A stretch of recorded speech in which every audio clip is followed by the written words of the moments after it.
Do you want to get started with your own government contracting business, but you don't know exactly what type of business model you want to get into? Well, in today's video, I'm going to be sharing with you the #1 top recommended type of government contracting business that I recommend, along with the 4 reasons to back that up, why I think it's a great type of business to get into for all people that are new to government contracting. So if you want to find out what that is, stay tuned. You don't want to miss it.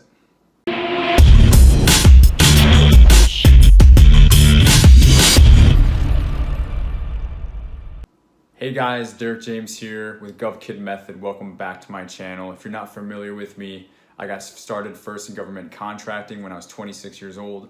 Before my 30th birthday, I was able to win 32 US federal government contracts worth over $15 million. So now today I'm spending my time creating resources and helping small business owners to basically cross the finish line and do the same for themselves. So as I mentioned in today's video, I have one preferred type of business model in government contracting that I highly prefer and suggest that if you're new to government contracting, that you consider getting started with this type of business model. So what is it? I've been leading up to it. Well, this type of model is a professional services or a staffing company. Basically, your role as this type of service provider is to provide people, to provide talent that are basically you're going to bill out for them to provide a service on a government site. Now, lots of people have heard of Kelly Services. There's a number of other very large staffing companies, but a lot of them aren't in the government contracting space. So I find that there's a lot of opportunity, especially if you have an area of personal experience, although you don't have to, but if you have an area of personal experience that you're coming from that you can bring to your staffing business of that level of expertise. Say you're in engineering, it would be very easy for you to find other good engineers to qualify and hire to work, if that was the type of need that one of your government customers had, for example. But you don't have to be limited to this type of business, and it's one of the great things that it allows you to be flexible and it allows you to expand rather quickly, because at the end of the day, a professional services or a staffing type company model, it's the same setup. You know what I'm saying? Like you're going to have recruiters. You're going to have to find qualified talent to meet the qualifications in the government RFP. To meet whatever standards and qualifications and education and experience that they're asking for. It's your job to go out there and find that. So that's relatively the same model, like I'm saying, whether it's engineers or finding a construction manager or an architect or finding a teacher. There's so many different fields out there. The government buys for so many of them. I've seen some for priests or daycare service workers. Like regardless of what type of business you come from, it will help you if you have that previous experience. But you definitely, if you don't have anything, you can get started out. You can have nothing and just get started out in IT if you want it. There's a huge growing demand for IT. We all know that, and there's a huge need for that among the government world. So now that you know what type of business model I highly suggest, the staffing professional services model, I'm going to give you 4 reasons to back that up. All right. So reason #1, startup costs. So think about the costs associated with starting up any business. There's usually thousands of dollars set aside, allocated for doing that. But think about a staffing company. What type of overhead is required for you to do staffing? I'll put that in another explanation. What type of overhead is needed for your company for you to have your person working at their site or their location? Right? They're not going to be working in your building. You don't even have to necessarily meet with them in person. You can do everything electronically these days over the phone and via email to get them signed up as an employee for you, to fill out all their new hire paperwork, and to let them know where to go for their first day of work on the government site. So I hope you're getting to see that with this type of company, the startup costs are actually quite low. And, a lot of you that are watching this, you may be, it may just be you and you don't have a team of people, and you're going to end up being the recruiter. You're going to be the one going on Indeed and Monster and all these other databases to find talent and to find resumes and to pick up the phone and to call these people and to vet them and to find the good ones. And you're going to be able to do that out of your house. You don't have to go rent office space to do that. Not to mention you can write off, a percentage of your wherever you live as a business expense. I mean, I'm not a tax person, but that is something that you can do. Real estate agents do it. Lots of people do it who have businesses that are mobile and they don't have a brick and mortar foundation. And we're in 2019, guys. So many businesses go under because they have so many overhead costs. So I hope that you really see that with this type of business model, the startup costs are very, very low when compared to other type of business models. And that's the first reason why I suggest this. Number two, I have alluded to this a little bit, but quite frankly, in my opinion, it's something that almost anybody can do, right? If you're able to talk to people, and you don't have to be great at it, you start to learn this skill of interviewing people. And I'm not knocking on any people who are hardcore recruiters. It is definitely an art form, and you're not going to be on their level. But what I'm saying is, you don't have to be on their level necessarily. You don't have to be a great recruiter. You don't have to come from a recruiting background. Hardly any of us do. But many of us can pick it up and learn it relatively quickly. And if this is your business, which most of you watching this is probably for your own business, you're going to have the passion and the drive, and you're actually going to care about the person on the other end of the phone. And that's really what it takes to be a great recruiter partially anyways. It's hard to teach that for some of these other great recruiters that work for these big businesses because it's not their business. So where do they find the passion and the drive to do it? Well, you already have it because it's your own business. So again, almost anybody can do this. Anybody can go and get on these free websites or get a low fee paid monthly website where you can get all sorts, thousands of resumes and people that has their emails and has their phone numbers, and you can reach out to them. Tell me that you can't do that. If you want to start a small business and you can't do that, you probably shouldn't be starting a small business to begin with, because it's really not that hard. And like I said, it really is something anybody can do when you compare it to having to have some sort of other, technical knowledge, educational requirements in terms of college or whatever, certifications. So many other type of businesses require you to have all those things. This business does not. That's something you can get started doing right away. So reason number 3. Now this is a little bit different, but I really, really like this reason. Having a professional services staffing firm allows you a large number of referrals. So what do I mean referrals? So when you have a book of business, say you have 10, 20, 30 employees that are working for your company, that are working on government sites. Again, this is for your GovCon business. So they're on the different bases. Maybe it's the Army, the National Guard, maybe it's not even DOD, maybe it's the EPA or the Department of Transportation, who knows? And this really works for, even if you do state or local work. I don't do it, but if they do services, it works all the same. So what you want to do is you want to talk with your employees. You want them to be like family to you. And a lot of you, that may come natural to, and that's going to be amazing. And you want to incentivize them to basically be your eyes and ears on the site, on the location. You can give them bonuses. I mean, I've been in the position where I've given employees bonuses.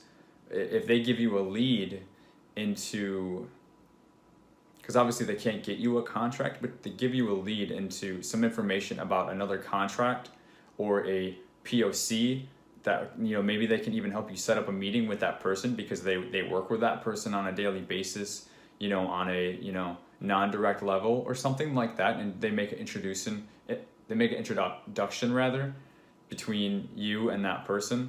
That can lead as a very good referral, a very warm referral, and ultimately end up with you getting more business. If a government POC is like, oh, you're staffed by this company, and they see that you're doing, they're doing a very good job, they're going to think that you're going to be able to do a very good job on other things. And if they have an opportunity, they don't always do, but if they do have an open opportunity and they're looking for somebody, all of a sudden you look very good. You look very good, and they're very comfortable because they've already seen this other employee who is acting as this referral for you, this warm lead, And you would be surprised at how well this could work. I mean, if you're just trying to set up, if you're the business owner and you're just trying to set up your schedule where you're doing, meetings after meetings and you're booking it out through the month, if you have 10, 20, 30 employees working for you, they should all be able to be giving you names. And I'm not even saying they should be able to set up meetings for you. Some of them probably, could, depending. But man, the amount of business that could come from that, because it is a warm lead and they're already on the base in the agency. So all these what if questions, they don't even get asked. All of a sudden, they already know that you're a competent and qualified employer, government contracting business, and now you just need to get, more business and more contracts. It really, shortens that lead time for them, getting to know, like, and trust you, which I talk about being so important on the relationship building side of things. So a referral business, with a staffing company, it's unlike any other. What other type of business model where you have so many people that can potentially give you referrals? It's not going to be a construction company. It's not going to be a company where you buy and sell and flip items, whether it's heavy equipment or bed pans or these other things that the government buys. So really think about that. There really isn't any type of other business model that can so organically provide you more government contracts. That's one that I'm really passionate about and I really believe in. So reason number 4, this is the 4th reason, last reason, is the margins. So at the end of the day, we're all in business to make money. You're opening a government contracting business to make money, right? Like, let's not beat around the bush here. You've heard that it's profitable. You heard that there's money to be made. And there is. And there definitely is in staffing and professional services. The way that this works is, you basically get paid for every hour that you have an employee working. And I don't know if you're into, passive income or that type of thinking. This certainly isn't 100% passive income because you have to manage the contract. And at times, you can have problem employees. You can have problem, government customers that require a lot of time and attention and, emails and phone calls and meetings. So it's definitely not passive. But the whole idea, just the foundation base idea of getting paid for every hour that your employee works, and then you build that to scale to 10, 20, 30, 40, 50 employees, all of a sudden that becomes a very exciting thought. And that's, another really good reason why I like this type of business model. And I mentioned margins. Your margins could be anywhere from 18 to 30%. And obviously it could even be, lower than that. It really depends on how it's procured. If it's this extremely competitive, solicitation that you're going after and you're writing a proposal for, and then they want an LPTA, lowest price technically acceptable, obviously your margins are going to be lower. If this is an 8A sole source and they're coming to your company and it's not being competed and they can, give you this thing up to $4 million threshold through the SBA 8A program, I've seen margins, north of 30%, which is, really, really good margins, especially when you have, 10, 12, 15 people that you're staffing and just one contract. So again, guys, I can't stress it enough. I really, really believe in the professional services staffing firm model when it comes to setting up your government contracting business, especially if you're not coming from having a commercial business or any specific backgrounds. It's something that you can pick up and you can do right away.